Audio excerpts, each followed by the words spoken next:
Es un placer tenerte, querido maestro Montes Miranda. Eres bastante joven todavía y eres una hemeroteca, eres una biblioteca, Esteban. Muchas Eh, qué placer tenerte aquí y eres un hombre de palabra, de retos.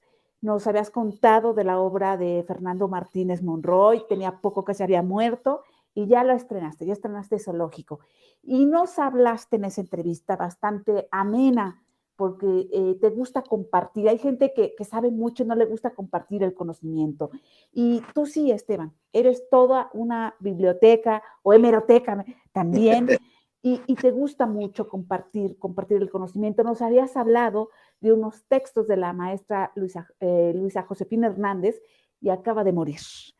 Sí, Y pues lamentablemente. cuéntanos un poco. Sí, pues de ella, bueno, digo, recientemente pues, se publicaron por el Fondo de Cultura Económica dos novelas de los 90, una que se llama como Los Gorriones y otra que se llama Las Confesiones.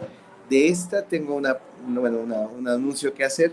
El maestro José Caballero, quien dirigió con la maestra, dirigió los Grandes Muertos con la Compañía Nacional de Teatro, bueno, tuvo un contacto a partir de ese momento con la maestra muy cercano y finalmente le concedió la posibilidad de que Las Confesiones es una novela, pero es una novela dialogada, es una novela, digamos, teatral, porque además está hablando de una época muy crucial del teatro mexicano, que es justamente la época en la que la maestra estaba estudiando en la Facultad de Filosofía y Letras. La historia está contando realmente la relación que ella tenía con Jorge Ibargüengoitia. Entonces, pues lo que vamos a hacer, el maestro José Caballero le pidió a la maestra la posibilidad de poder hacer una versión escénica de la novela. No es que vaya a hacerse una adaptación de la novela, sino que como toda la novela está dialogada, vamos a trabajarlo igual que como hizo con Los Grandes Muertos, de manera que saldrán unas cuatro funciones para completar la novela completa. Entonces vamos a hacer, digamos, no es lectura dramatizada tampoco, sino pues es la escenificación de la novela completa en unas 4 partes. Esto, pues ya la maestra le había dado los derechos al maestro Caballero antes de su partida. Y bueno, pues esto estará estrenándose, si todo sale bien, a finales de este año o a principios del año próximo.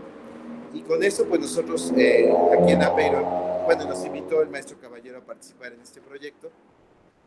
Entonces, con este proyecto, pues digamos, de alguna forma cerraríamos las actividades de conmemoración y en homenaje al maestro Fernando Martínez Monroy, porque básicamente mucho del trabajo que hicimos aquí en Apeiro a lo largo de los 25 años, pues fue trabajar mucho de la mano de la maestra Luisa, porque la teoría que generó, pues la generó ella, evidentemente que Fernando la estuvo desarrollando, pero también tuvimos la fortuna de poder estrenar unas 3 obras de ella y representar una obra más de ella.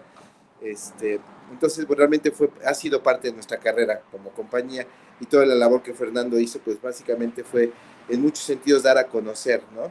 El trabajo de ella. De hecho, pues a él le tocó la captura de varias de las novelas de estas que ya están publicadas, y de algunas más está El Ojo en el Cielo, que está por publicarse, esperamos próximamente, y otra que se llama de Epístolas Demenciales, que también Fernando pues tuvo en sus manos la labor de capturar este material, ¿no? Para llevarlo ya a que se publique.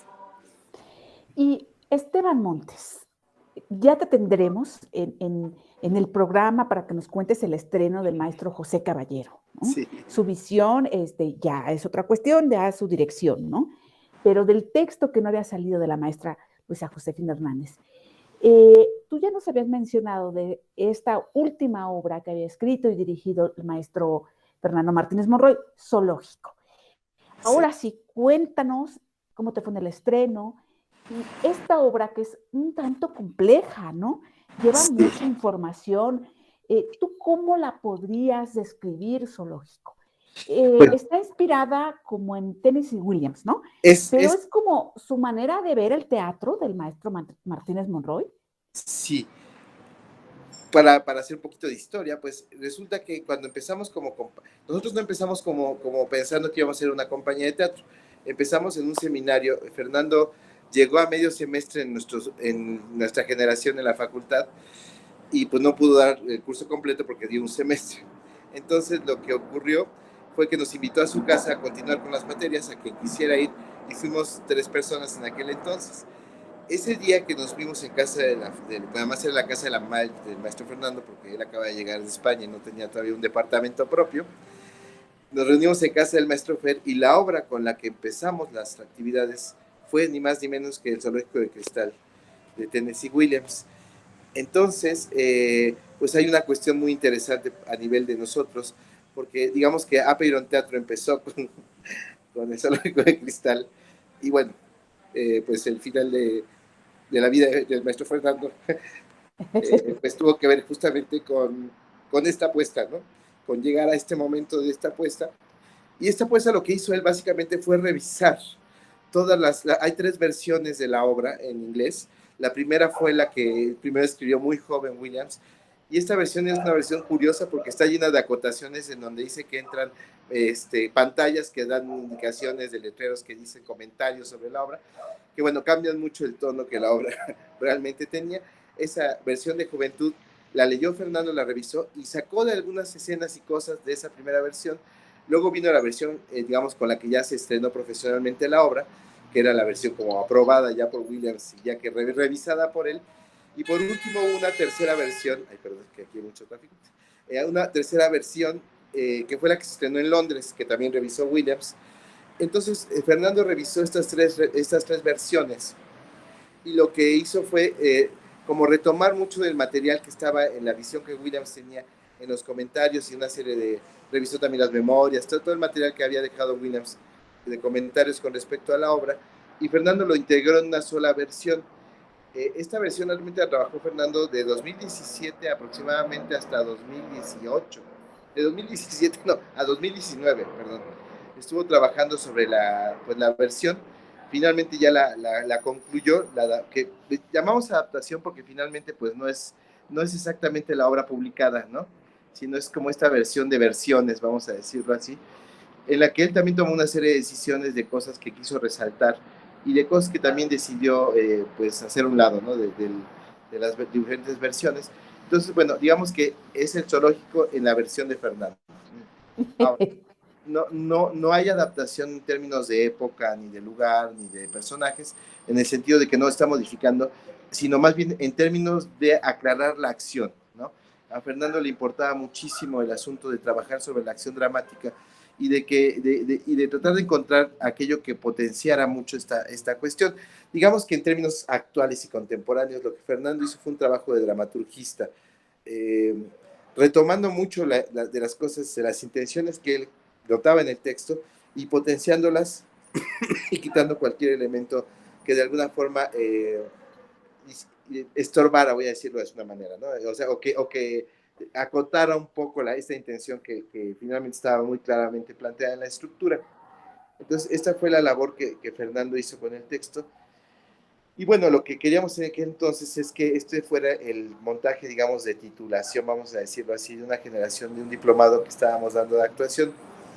Pero bueno, pasaron muchas cosas, vino la pandemia, entonces lo que decidimos, finalmente lo que hicimos fue, bueno, y luego la muerte de Fernando, muchos de los alumnos que estaban en ese momento pues ya no pudieron continuar porque fueron a hacer otras actividades.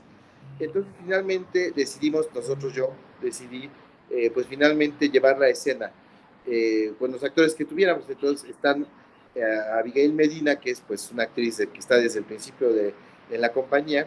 De hecho, ella estuvo en esa clase, fuimos de los 3 que estuvimos en esa clase con la que inició todo.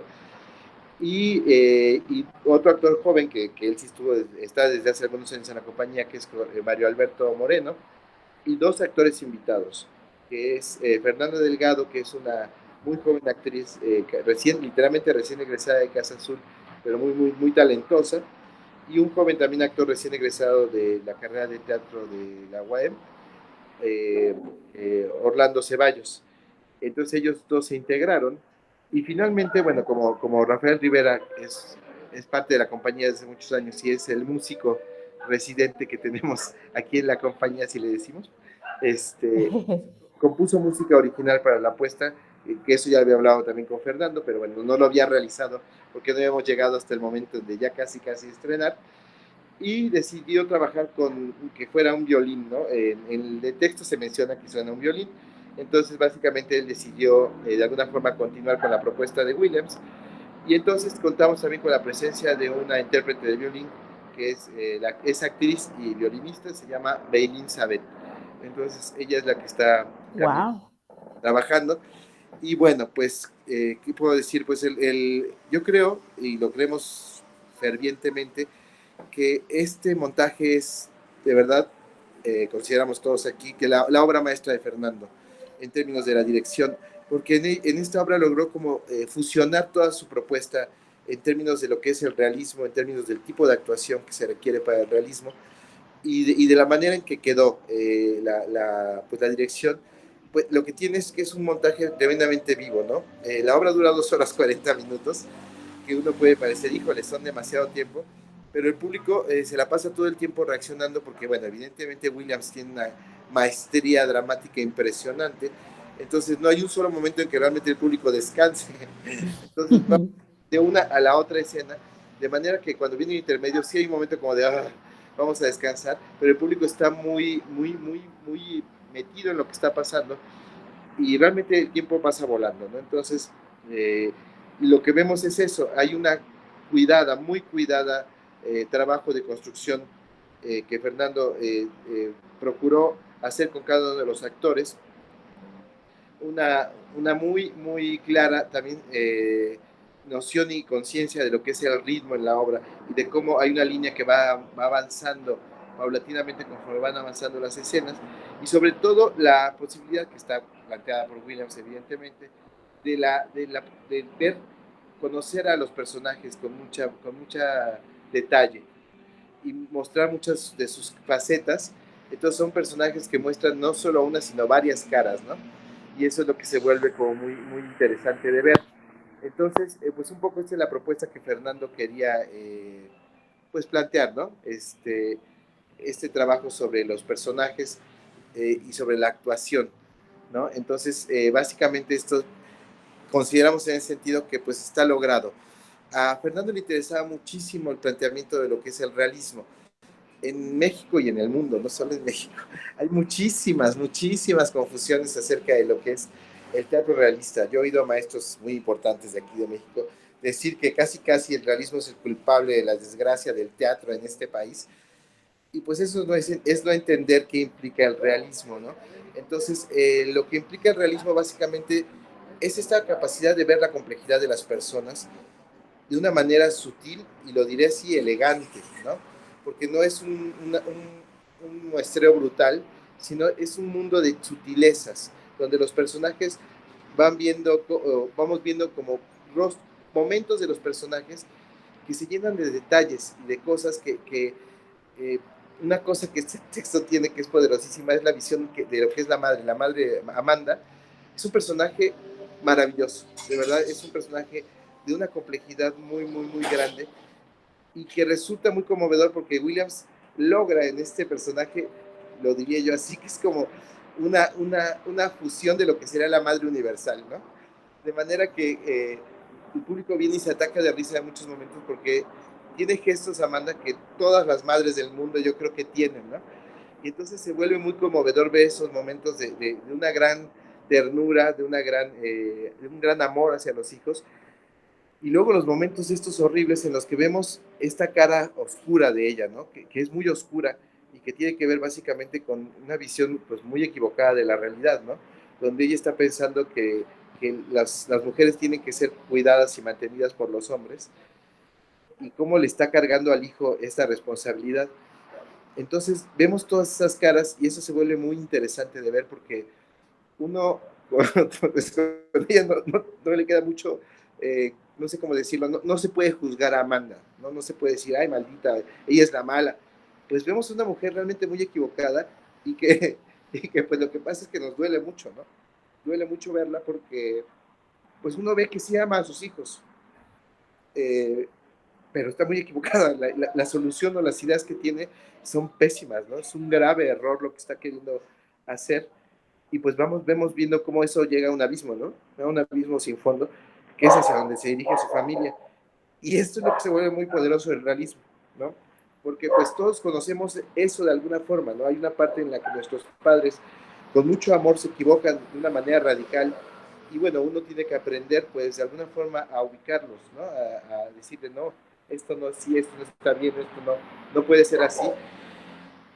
Y pues hay veces que no se puede resolver, ¿no? Y uno a veces se tiene que alejar, en fin, hay como muchas complejidades en las relaciones entre padres e hijos. Y justo de eso trata la obra, de la complejidad en esas relaciones y de lo difícil que es descubrir qué es lo que quiero hacer yo de mi vida y hacerme responsable de eso, ¿no? La imagen que Fernando nos daba cuando estábamos montando la obra es muy poderosa, es la imagen de la Biblia, la imagen de Lot y sus hijas, cuando viene la expulsión de, bueno, que van huyendo de Sodoma y Gomorra y que Dios les dice, por lo que sea, por nada del mundo volteen para atrás, solo salgan. Y pues la imagen era espeluznante porque evidentemente estaba oyendo a sus vecinos, a sus familiares gritar desesperados porque estaba ocurriendo el cataclismo y de repente la esposa y las hijas de Lot voltean a ver hacia atrás y se convierten en estatuas de sal. Esa es como una imagen que resume muy claramente pues de lo que trata esta obra. Tom Winfield, realmente aquí no importa que spoilee la historia porque en realidad el problema está plantado desde un principio. Tom tiene que tomar la decisión de irse, pero el problema de irse no es irse, el problema es cómo me voy, ¿no? Hay un momento en que dice Tom, es que está medio borracho y está diciendo, eh, si no hay ningún secreto en encerrarte en un ataúd y que te entierren en el ataúd. Si el problema es cómo te puedes sacar del ataúd sin quitar un solo clavo. Ese es el problema que tiene Tom, porque Tom tiene que vérselas con el asunto de hacerse cargo de su vida, sabiendo que él no puede salvar a su madre ni a su hermana. Lo sabe, pero pues la situación es que es difícil eh, aceptar irse así. Y él lo hace. Y entonces el problema es que va arrastrando la culpa, no puede vivir, después de que las abandonó, no puede vivir por la culpa que le provocó el hecho de haberlas abandonado. Porque además, pues la situación es terrible porque literalmente las deja en la oscuridad, literalmente, y la sensación es esa, ¿no? No puede con la sensación de haberlas abandonado. Y esa es la gran disyuntiva, ¿no? Toda tragedia es una tragedia, que además era otro género que a Fernando le apasionaba muchísimo. Digamos que en términos a la historia también de la compañía, nuestras actividades comenzaron con la puesta en escena de una tragedia que fue Electra de Sófocles. Y llegamos a este punto que pues es definitivo, justamente con el estreno de otra tragedia que también es una tragedia que funciona exactamente igual que la de Sófocles, que es el Zoológico de Cristal. Ambas son dos tragedias que la maestra Luisa denominó de carácter, donde finalmente lo que estamos viendo es un personaje que tiene una visión alterada de la realidad. Aquí la visión alterada, pues es esta idea que todos podemos tener, que es muy difícil de aprender a solucionar, de creer que tú tienes la obligación de salvar a otros, ¿no? Y pues lo duro de la vida es que no puedes salvar a nadie. Realmente cada quien tiene que hacerse cargo de sus propias vidas porque yo les pongo un ejemplo, ¿no? En otra entrevista que es, como te dicen en el avión, ¿no? Cuando caen las máscaras, primero póngase usted la máscara y si viene con un niño o con un anciano, primero tiene que usted ponerse la máscara y luego ayudar al niño. Porque si usted no se pone la máscara, se va a quedar sin aire y no va a poder ayudar a nadie, ¿no? Un poco así pasa con la vida. Por supuesto. Uno tiene, Fernando hablaba un poco de esto, ¿no? Dice, hay dos tipos de egoísmos. Hay un egoísmo que es destructivo porque implica el hecho de querer demostrarme a mí que estoy por encima de los demás, que parte pues ahora sí, de la soberbia, que no es otra cosa que la ignorancia sobre quién soy. Y hay un tipo de egoísmo que es necesario, que es el egoísmo que te dice, pues, tienes que primero hacerte cargo de responsable tú de tu vida y a partir de que tú ya te haces cargo y responsable de tu vida, puedes hacer cualquier otra cosa, ¿no? Puedes inclusive ayudar a otros. Pero si tú no te has hecho cargo de ti primero, no hay forma de que ayudes a nadie, ¿no? que finalmente ese es como el principio del amor, ¿no? Ah, por supuesto, sí. Si tú no te amas a ti mismo, ¿cómo vas a amar a alguien, no? Entonces, es un poco la disyuntiva que la obra está planteando, porque Tom se siente muy culpable de haberlas abandonado, pero la realidad es que nadie podía haberlas ayudado. Hay un momento en la obra que es desesperantísimo, como pocas cosas, en el que Laura está tomando una clase en una escuela y resulta que no puede con la presión de un examen y vomita. Y al hacer eso se siente profundamente avergonzada y decide dejar la escuela. Y entonces se dedica 6 meses a engañar a la madre diciéndole que va a la escuela para no decirle que dejó de ir. Ese momento es horroroso, ¿no? Porque uno como espectador de verdad quisiera cachetear a Laura, ¿me explicó? Es así de, ¿qué te pasa? Pero la madre la deja. Entonces ahí hay un punto en donde se vuelve atroz la situación, ¿me explico? Porque yo me pongo a pensar, yo como ser humano, si yo tuviera una hija en esas circunstancias, le agarro cachetadas en ese momento, le digo, vamos a la escuela, y si quieres vomitar, piensa que si estás a punto de vomitar, te voy a dar una cachetada, ¿no? ¿Explico? Hasta que aprendas a escribir a máquina y te acabes el curso. Pero, bueno, eso es lo que uno haría, ¿no? Ajá. Pues no, la vida no funciona con lo que yo hubiera hecho, pues el hubiera no existe, ¿no? Entonces, lo que se vuelve terrible es que están tomando decisiones muy equivocadas los tres personajes, ¿no? Laura, Amanda y Tom. Y hay un momento en que los tres están autoasfixiando, ¿no? Entonces, la decisión de Tom, pues es horrible porque se tiene que quitar de allí, pero quitarse de allí va a costar trabajo, ¿me explico? Y va a doler, y va a generar culpa. Entonces, pues ese es como el gran tema que la obra está planteando. A mí me parece que es un tema de muchísima actualidad. Yo veo, y me da mucho coraje y mucha tristeza en este momento, porque los muchachos, los jóvenes de ahorita son hijos de la gente de mi generación. Ujú. Y yo siento que la gente de mi generación ha hecho las cosas muy mal, ¿no? Honestamente.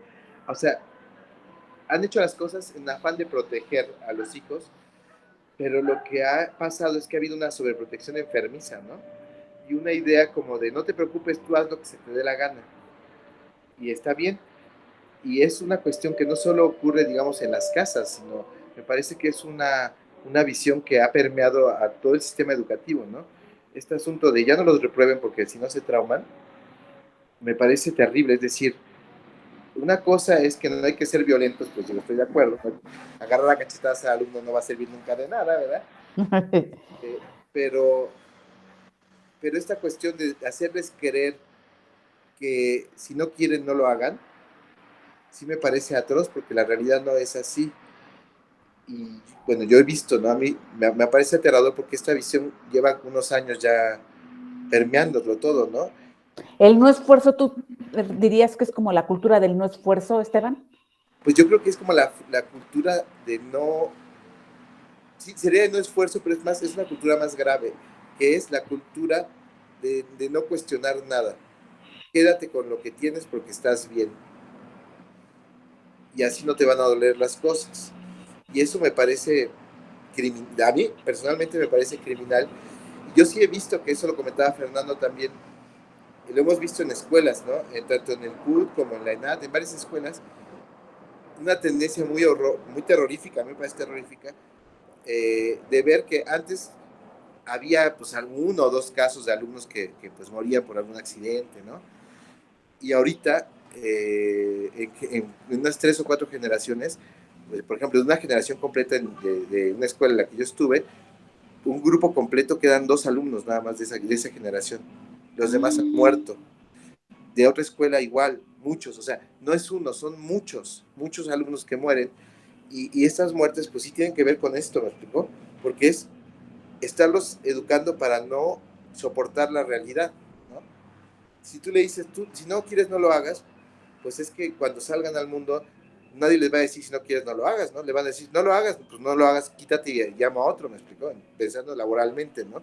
Si tú no lo quieres hacer, hay 50 que sí van a querer hacerlo, ¿no? Pero así como eso, hay como una incapacidad de soportar la frustración. Y en ese sentido vemos aquí en esta obra mucho la relación que Laura tiene Amanda tiene con Laura, me parece que es como muy parecida a eso, ¿no? Y vemos hacia el abismo hacia el que se dirige Laura, ¿no? Entonces, yo creo que la obra es de mucha actualidad por eso, porque estamos en una época de mucha ideología, de mucha idealización, vamos a decirlo más bien, y una negación muy grande de la realidad, pero eso es muy peligroso, ¿no?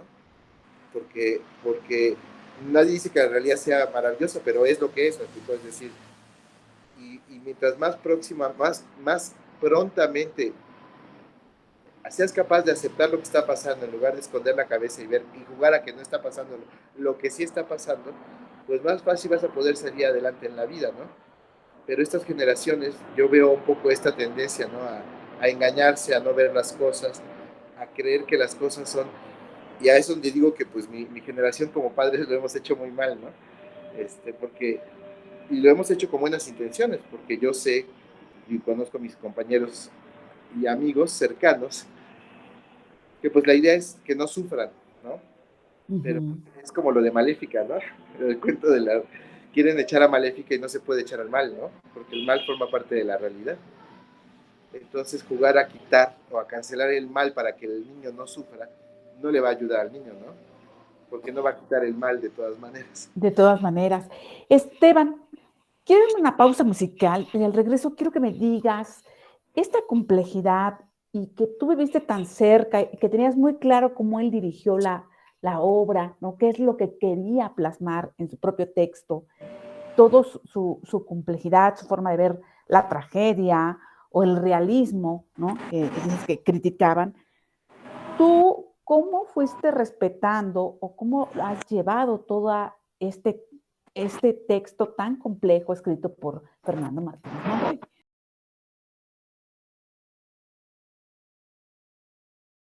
Nos está compartiendo, ¿verdad? El homenaje a la maestra, pues al menos en femenino, me atrevería a decir, Esteban, la más grande del último siglo, ¿no? Sí. Y que pues unas palabras que dijo José Caballero ahí en Bellas Artes.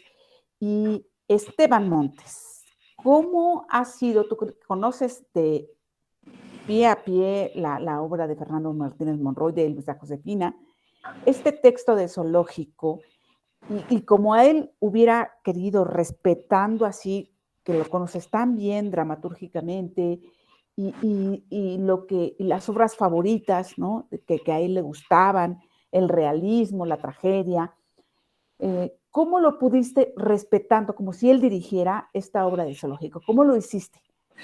Bueno, yo la verdad es que yo había participado pues muy de cerca en el montaje desde el principio. Eso me ayudó mucho. Luego, otra cuestión que fue muy interesante es que como era un diplomado lo que estábamos presentando, encontramos una serie de dificultades con los actores en ese momento, que era básicamente la aplicación práctica pues, de todo lo que habíamos trabajado a lo largo del diplomado. Y entonces eso me obligó de alguna forma a encontrar una serie de estrategias para ayudarlos a aterrizar. Esta estrategia realmente metodológicamente me sirvió muchísimo, ya que ellos se fueron y que llegaron nuevos actores. Realmente esta estrategia me sirvió muchísimo para sintetizar todo el trabajo previo. Entonces yo tuve que hacer un trabajo de síntesis que yo había iniciado desde antes y que realmente me sirvió muchísimo para que este nuevo equipo que se integró lograran aterrizar muy rápido, ¿no? O sea, hicimos el análisis, pero logran aterrizar en de manera muy concreta, muy viva, actoralmente hablando, pues cada uno de los elementos que estaban considerados en cada uno de los personajes. Entonces, esta pues herramienta de síntesis, lo voy a llamar así, realmente nos ayudó muchísimo porque nos ahorró muchísimo tiempo que no teníamos, porque digo, la verdad es que este montaje estuvo lleno, he de decirlo, ha sido el montaje más difícil en el que yo he tenido que trabajar y he trabajado en algunos muy difíciles. Este ha sido el más duro por esto, porque la gente, el texto es muy difícil, pero aparte de difícil, tiene una capacidad muy poderosa de tocar fibras sensibles de la gente. Entonces hubo un momento en que muchos actores, literalmente lo voy a decir así, se asustaron, ¿no? Pues porque el texto los cuestionaba, porque finalmente, pues todos, no hay insisto, yo creo que no hay forma de mantener, es muy difícil lograr mantener una relación sana con los padres. Uno tiene que trabajar para lograrlo, ¿no? Este, pero pues no todos lo logran, ¿no? Entonces hay un momento en el que efectivamente pues la obra te cuestiona muchísimo la relación que tiene Amanda con ellos, eh, que se parece mucho a las relaciones, insisto, que todos tenemos con nuestras madres, y hubo momentos en que efectivamente varios de los actores, bueno, actores y actrices que estaban interviniendo, pues literalmente se espantaban, ¿no? Decían, no, es que esta obra me está cuestionando demasiado, yo no puedo seguir. Entonces, esto sí me obligó mucho a encontrar una forma de abordaje, ¿no? Que permitiera entenderlo sin involucrarnos, sin que esto significara un involucramiento personal, lo cual es extraño de decir, pero es posible y es claro. Y esto es una de las cosas que también, basado por supuesto mucho sobre lo que Fernando había trabajado, de las últimas cosas a las que llegó Fernando, sí tenía mucho que ver con la cuestión del tono y el abordaje actoral. Y estas últimas cosas me sirvieron de mucha luz a mí. Básicamente es una cuestión que tiene que ver con el ego, lo voy a explicar muy sucintamente. El problema con el actor es que todo ser humano tenemos ego, y el ego es un problema. Yo lo entendí leyendo un poco a Yoshi Oida, hay un comentario que hace en su libro, en uno de sus libros, en el que dice, un día me di cuenta, estaba yo él era actor de teatro, no, de teatro japonés, y entonces hablaban de cómo colocar a un observador.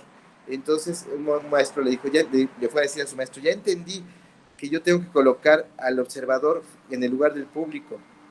Eso es lo que yo pensaba, pero ya entendí, le dijo a su maestro Yoshi, ya entendí, y el observador tiene que estar aquí atrás de mí, observando lo que yo hago. Eso me dio una clave muy grande, porque básicamente ahí es donde el actor tiene que poner su ego. Y el ego es una cosa difícil porque el ego está juzgando todo el tiempo, está opinando. Y es el que te dice, no, lo estás haciendo bien, tu mamá no te dejaría esto, tu mamá diría que tal, ¿cómo es posible que hagas eso? ¿Qué va a pensar, qué va a pensar de ti tal, ¿no? Es el juez que está todo el tiempo ahí. Y entonces uno como actor tiene que aprender a educarlo para que deje de pensar estupideces, lo digo así claramente, y que se ponga a pensar en lo que tiene que hacer uno como actor. Ese proceso es complicado, pero básicamente lo entendí por una cuestión que dijo Fernando en una clase y una cosa que habla Gadamer, que es un filósofo muy importante de la hermenéutica del siglo XX, que es como la gran aportación del siglo XX a la filosofía fue la hermenéutica, ¿no? Y él era el gran. Eh, pero entonces él hablaba en un artículo pequeñito sobre el juego, que decía, pues el asunto es que lo importante del que juega, del jugador, es que tiene que dejar su relación y sus compromisos con la realidad fuera. Si los mete, se acaba el juego. Y eso me dio la clave, porque básicamente es lo mismo. Entonces, todas estas discusiones de si es que a mí me duele mucho porque el personaje está involucrando su relación con su madre y a mí mi relación con mi madre me duele tanto, eso hay que dejarlo fuera. Porque digamos que eso es mi ego interviniendo. Yo tengo que entender la relación que el personaje tiene con su madre. Y yo puedo tener de ejemplos mi relación con mi madre. Pero una cosa es que lo tenga de ejemplo y otra cosa es que le vea a Amanda Winfrey cara de mi madre, porque pues entonces ya eso es una locura, ¿me explico? Se vuelve un sinsentido total. Y eso hay que aclarárselo a los actores, ¿no? Es un juego, el teatro es un juego. Y en tanto juego, el secreto del juego es que yo tengo que dejar la realidad afuera. Si yo meto la realidad, echo a perder el juego. Claro. Entonces, yo no puedo meter las relaciones con mi madre ni con nadie al juego, porque pues eso no me incumbe. Yo puedo tener referencias en la relación con mi madre, sí. Yo puedo entender que una sensación que el personaje tiene se parece a una sensación que yo tengo, sí, como referencia y como exploración personal, pero nunca voy a poner mi relación con mi madre al centro porque pues entonces no hay forma, ¿me explico? Simple y llanamente porque mi relación con mi madre es real y la ficción es ficción, ¿me explico? Entonces, mucho de la cuestión en ese momento fue lograr encontrar este principio de trabajo para que ya no hubiera estos problemas que la verdad nos costó trabajo, ¿me explico? Que los actores lo entendieran. Entonces, esta primera, le voy a decir así, proceso de ascesis, de limpieza personal, es necesario tenerlo. Y ya sobre eso es muy fácil empezar a comprender lo que le pasa al personaje y asumirlo. Y tú estrenaste esta obra que nos estás contando, interesantísima, compleja y tal vez hasta excesiva de todo lo que conlleva, ¿verdad, Esteban? Eh, Tú estrenaste el 13 de enero ahí en Apeirón, ¿no? Que Sí, está en Vértiz. sí. En, ¿Cómo te fue? ¿Cuántas funciones faltan, Esteban Montes? Nos quedan, digamos, nos quedan febrero, marzo, nos quedan como 16 funciones más o menos. Ah, bastante, bastante. Tienen muy buena temporada. Y vamos ahorita como un poquito más de la mitad de la temporada, no un poquito menos, de la mitad de la temporada. Y bueno, estaremos hasta el 19 de marzo. Eh, nos ha ido bien. Evidentemente, bueno, dentro de las dificultades es que la última actriz que se fue a, un mes y medio antes de estrenar. Entonces, en estas dificultades y encuentros difíciles, Procesos normales, procesos ¿no? complicados personales, entonces, bueno, la actriz que entró, que pues es una actriz profesional, de todas formas tuvo que aprender a hacer una cantidad de texto brutal, porque Amanda habla muchísimo. Entonces, eso también, pues, se volvió un problema complicado, ¿no? Entonces, el estreno llegamos bien, pero evidentemente la obra, pues, poco a poco se ha ido asentando. Entonces, al público de todas formas le ha gustado mucho, y si ha venido público, o sea, no hemos suspendido ninguna función por falta de público, ha venido el público, pero evidentemente, pues yo ahorita siento que ahorita ya está como en óptimas condiciones para presentarse. Siempre ha estado ya bien, pero digamos que uno siempre sabe que hay sutilezas que tienen que estar y que en las primeras funciones todavía no estaban, ¿no? Ya ahorita ya están todas las sutilezas, ya está todo donde tiene que estar y ya está fluyendo muy bien. Entonces, bueno, digamos que en términos de experiencia, decía Peter Brook, que es muy bonito, que dice, uno va, trabaja y trabaja y trabaja y trabaja y trabaja, y dice, y la gente piensa que cuando uno estrena, el trabajo del director acabó, y dice, no, el trabajo del director apenas empieza. Y uno sigue viniendo, lo ve, le cambia, le quita, le pone, se da cuenta de tal, y de repente llega un día en que dice, ya entendimos todo, está muy bien, eso es como tiene que ser, y ese día se acaba la temporada. A eso ibas, que si sigues en este arduo trabajo, sumamente apasionante, porque te apasiona muchísimo, dices, es el más complicado, pero el que más te ha apasionado de lo que has dirigido, creo yo, Esteban. Y si a eso lo que dice Peter Brook, seguro le sigues quitando, poniendo, no, vamos a modificar tal cosa. Sí, claro, es que eso es lo que pasa con el teatro, ¿no? Que es algo vivo. Entonces, en tanto que está vivo, pues todavía sigues encontrando, dándote cuenta de cosas, y es parte de lo normal, ¿no? Es parte de lo necesario, porque en tanto que es algo vivo, pues sigue transformándose, sigue encontrando más puertas y más vidas, más formas, vías de expresarse.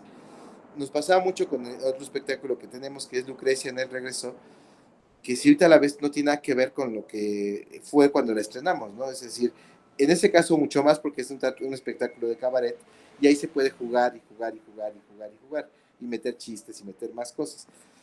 Ahorita ese espectáculo pues no es nada de lo que fue, ¿no? Es así un espectáculo completamente lleno de muchísimos más detalles que a Fernando le tocó ver muchos de ellos, pero ya los nuevos pues ya no los vio, ¿no? Pero eso pasa en general con todo el teatro, ¿no?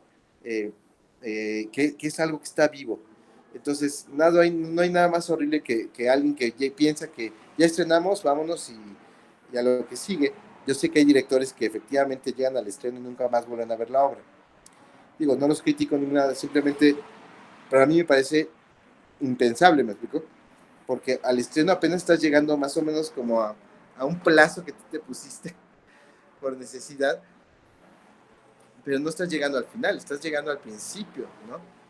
Y yo sí, la ventaja de tener un foro como el nuestro es que efectivamente ahorita las temporadas son de 10 funciones, ¿no? Cuando mucho, en cualquier teatro. Nosotros con esta vamos a tener 30.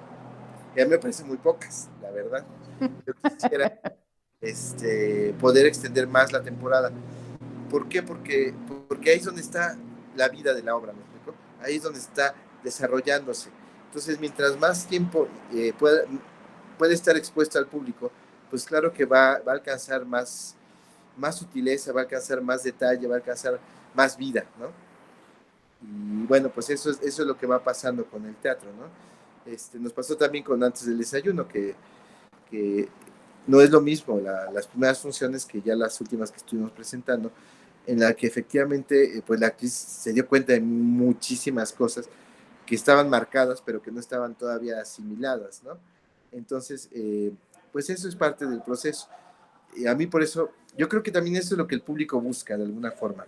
Eh, Porque el público de alguna forma de teatro sabe que lo que verá es único, ¿no? Es decir, esa función fue así, y si vuelve a verla otra vez, va a extrañar cosas que estuvo en la primera y se va a dar cuenta de otras que no había visto, ¿no?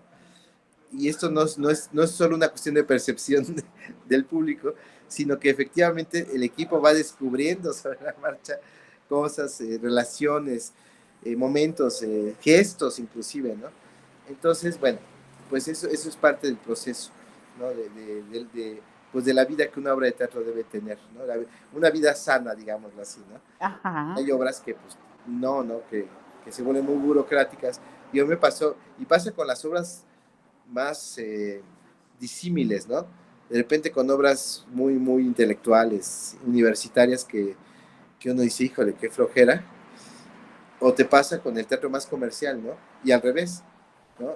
Yo, por ejemplo, una vez vi un Fantasma de la Ópera aquí, en el que todo el equipo de base estaba con una flojera absoluta, y pues la obra se caía horrible, horrible, horrible, horrible, y era la de Andrew Lloyd Webber, todo tal cual, pero el equipo estaba de verdad, me tocó una función en la que estaban cansados, o no sé qué pasó, pero el grito del fantasma era, ¡ah! ¿No? Y yo decía, no, bueno, pues con ese susto, mejor mejor que no griten, ¿no? Este, y luego pasa igual con muchas, ¿no? O ver de repente yo fui aquí en México una función de Mamma Mía, maravillosa, ¿no? Extraordinaria, todo el equipo muy vivo, los actores muy vivos, hasta el personaje de sombra que pasa muy vivos, todo estaba muy bien, ¿no? Entonces, eso es como una cosa que el teatro tiene y que yo creo que el público de teatro sabe, ¿no? Reconocer cuando efectivamente hay algo que está vivo y que hace que la obra valga la pena, ¿no? Ahora sí que haya costado 3,000 o haya costado 50 pesos, pero la obra vale la pena porque está viva, ¿no? Y un poco yo creo que eso es lo que el público espera, ¿no? Decía un director muy famoso argentino que nos vino a dar una vez un curso aquí a México, es que el público en general, pues tiene, de teatro es un público que tiene se arriesga mucho, dice, porque ahorita en este momento con el control remoto de las personas y todo esto, en la televisión uno le cambia, no te gusta y le cambias. En el teatro, pues como está vivo no le puedes cambiar, ¿no?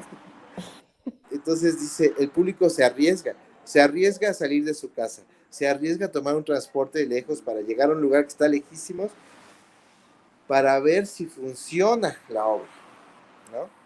Y lo que decía es, y lo malo es cuando el público se siente defraudado, dice, lo vas a vacunar, o sea, no va a volver a arriesgarse, por lo menos en 6 meses u 8, porque se queda con un mal sabor de boca y dice, no me lo vuelven a hacer, ¿no? Entonces, eso es un poco la responsabilidad que como gente de teatro tenemos, ¿no? No defraudar a la gente que hace el esfuerzo de salir de su casa para venir a ver la obra, pues que se lleve algo, que sienta que algo pasó y que valió la pena el esfuerzo, ¿no? Entonces creo que el público de teatro tiene esa cualidad. Decía ese director, habría que volver a la época en la que la gente aventaba jitomates si no le gustaba, nada más para que se desquite, ¿me explico? Es decir, si no te gustó, pues aunque sea el placer de decirles es una porquería su obra y les aventas jitomates, pues ya con eso se desquitó, ¿no? pero bueno, sí. Esteban, nos quedan poquitos minutos, pero esta apuesta que le has echado tanta pasión a todas, pero siento que en especial le tienes un amor, un afecto, que lo más difícil que te ha tocado dirigir hasta el momento. ¿Cómo invitarías? Bueno, seguro van muchos alumnos del maestro Fernando Martínez Monroy, ¿no? No, Pero, sí. pero al público no teatral, en general, a todo bueno, a toda esta cartelera que es muy competitiva, como lo acabas de mencionar, comercial, musical, de Teatro UNAM, bueno, tanta sobreoferta que hay. ¿Qué les dirías para que fueran a ver el zoológico de Fernando Martínez Monroy? Bueno, les diría en principio que pues no es muy común ver a Williams en este momento y todo el mundo habla de Williams, hasta en Los Simpsons está un capítulo dedicado al tranvía llamado Deseo. Entonces, si no lo conocen, pues esta es la oportunidad de encontrarse con un clásico del teatro que pues es una referencia obligada, ¿no? Del teatro contemporáneo. O sea, si les gusta el teatro, pues no pueden dejar de ver una puesta en escena de una obra de Tennessee Williams. Esa es la primera. La segunda, que es una obra que yo les aseguro que les va a conmover profundamente, que les va a dejar una reflexión importante y que además les va a hacer sentir mucho. Es una obra que de verdad les aseguro que está montada con mucha fuerza, con mucha verdad escénica. Entonces de repente es difícil también ver un tipo de teatro de este estilo bien montado, y que realmente cumpla con lo que dice que tiene que ser, ¿no? Entonces, en ese sentido sí les puedo decir, garantizar que no solo no se van a aburrir, sino que se van a llevar una experiencia muy conmovedora. Lo siguiente, pues además tiene música en vivo, entonces eso tampoco es tan común. Entonces, siempre la experiencia de un músico que esté interpretando en vivo música como parte de la obra se vuelve también un plus más como experiencia. Les puedo decir que en cuanto al tema y a los personajes son entrañables, se van a reconocer, les van a doler, les van a gustar. Entonces, en ese sentido, es una experiencia que de verdad, más allá del prejuicio que existe con respecto al realismo, quitemos que es realismo y digamos que es teatro. Y digamos que es un teatro vivo, que está lleno de sutilezas, de detalles, y que son grandes actuaciones, se los puedo asegurar, y que pues eso, que vengan a encontrarse con un teatro que tampoco es tan común en ninguna parte en esta vasta cartelera teatral. Es un tipo de teatro poco común, se los puedo decir.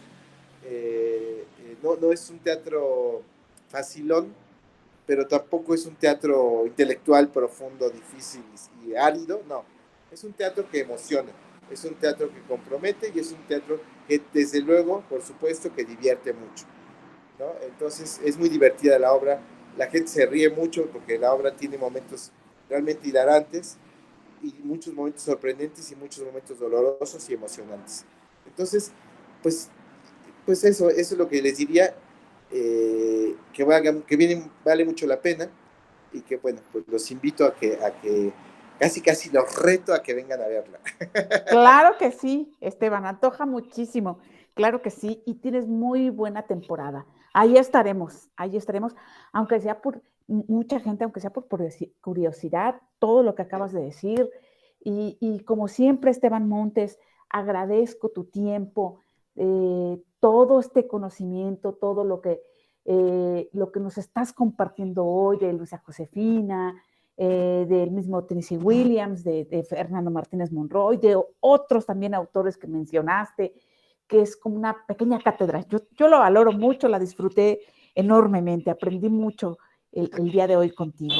Te lo agradezco mucho y ya nos estarás invitando, no solo en este proyecto que tenemos que ver, sino también el de la maestra Lucia Josefina, que va a dirigir el maestro José Caballero. Claro que sí. Pues muchísimas gracias, Rosa María. También siempre es un placer y un gusto estar aquí. Las veces que quieras, invítame. Yo Claro que estoy sí. contento de venir. Y pues muchas gracias. Y pues al público los invitamos. Me parece, bueno, oportuno. Estamos en el foro Fernando Martínez Monroy, que está ubicado en Doctor José María Vértiz 1054, a cuadra y media de Eje 5 Sur Eugenia. Y bueno, pues para tus radioescuchas, la gente que escucha el programa, les podemos ofrecer a las primeras 5 personas, pases dobles para las primeras 5 personas que mencionan el programa, que vengan acá. Entonces sería 2 por 1, pues, en pocas palabras. 2 por 1, claro que sí. Te lo agradecemos muchísimo, Esteban. Las vamos a postear ahí en el programa. Gracias. Muchas gracias. Y larga vida para el zoológico. Muchas gracias, Rosa María. Hasta pronto. Hasta pronto, buenas noches. Bye. Pues queridos ciberescuchas, como siempre es un gusto tenerlos. Gracias por estar en nuestro primer programa del año. Y todos los miércoles a las 7 en punto de la noche, los grandes de la escena. Gracias a Pablo Rodríguez, nuestro productor, y a Oliver Zurita, nuestro querido Dexter, nuestro director. Gracias, hasta pronto. Hasta pronto.